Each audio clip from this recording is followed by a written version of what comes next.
Hey guys, Ninja Fire is here, and today I'm gonna show you about this video. Before we get started, I'm gonna tell you about this theory of fnaf, cause it might be a different in 1986. The finest afraid sister location. So the thing is the map pad is getting smarter, but of what he said, if Mike Often's fault, then like his sons got died and something else might be. So I guess you want to watch it. FNAF World website is replying with Or let me show you somewhere. That's the other horror movie, I suppose. Let's start here. really addressed in the Just theories, but listen. way back in vanilla FNAF 1, lots of theorists were talking about an oddly shaped smudge on Freddy's face. This smudge is in the shape of a handprint.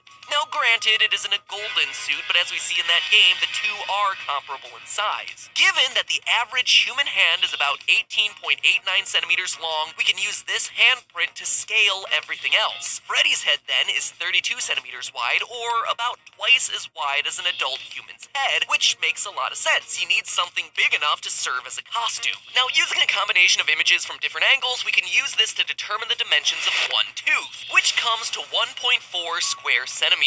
It looks like he was bitten with 8 teeth, 4 on the top and 4 on the bottom. This gives us a total surface area of 11.26 square centimeters. So, using the power of math, we can use this figure to determine how much force each tooth is biting down with. And that number is bone-chilling. 14,758 newtons. Why is that a bone-chilling number? Because that's the strength that a full-grown crocodile bites with. It's almost the strength of a great white shark bites. In order to deliver that amount of force, you would need 2 high-end industrial-strength pneumatic actuators. These things are as long as your arm, and they need their own dedicated compressors pumping out 100 pounds per square inch. I mean, your own teeth would crack if you bit down with that kind of force. And it is most certainly way overkill for moving the mouth of some cheap mascot at a sad sack themed restaurant. It's almost like someone built these things to intentionally be deadly.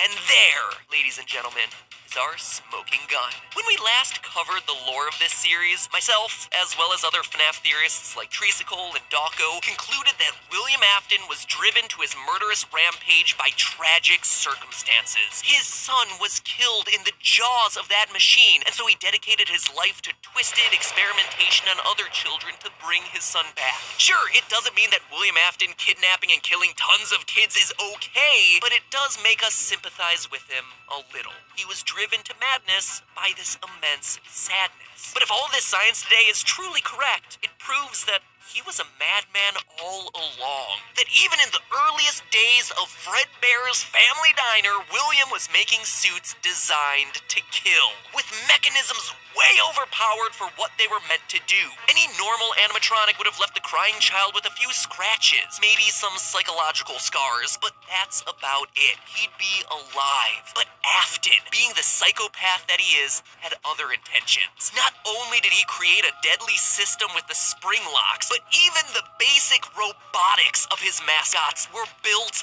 to kill, something that he would continue to do throughout his career, particularly with the Funtime series. We all thought it was a freak accident that killed Afton's son, but at the end of the day, this death was completely avoidable. It was all Afton's fault. He only has his own twisted experiments to blame, claiming first his son and eventually his daughter too.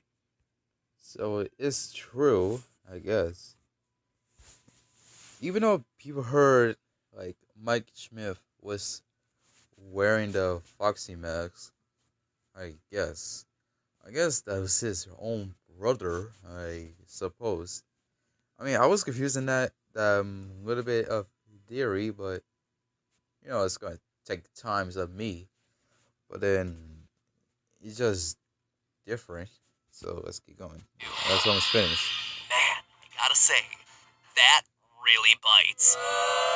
But hey, that's... Well, guys, just finished, And if you want to check out the game theories, just subscribe to this channel.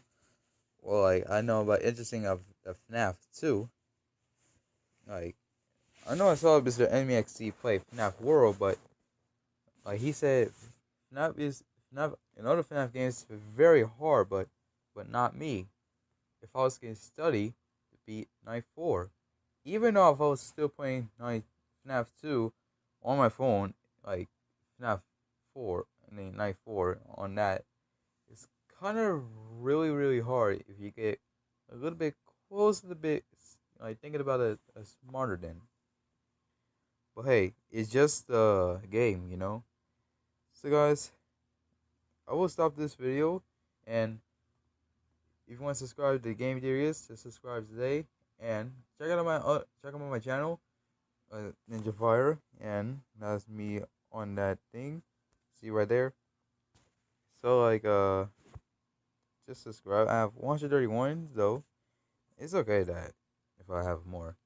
So guys, subscribe, like my video, comment description below, and if you want to follow me on Google Plus, just follow me or add me your friend at Roblox. So guys, I will see you legendary you in the next video.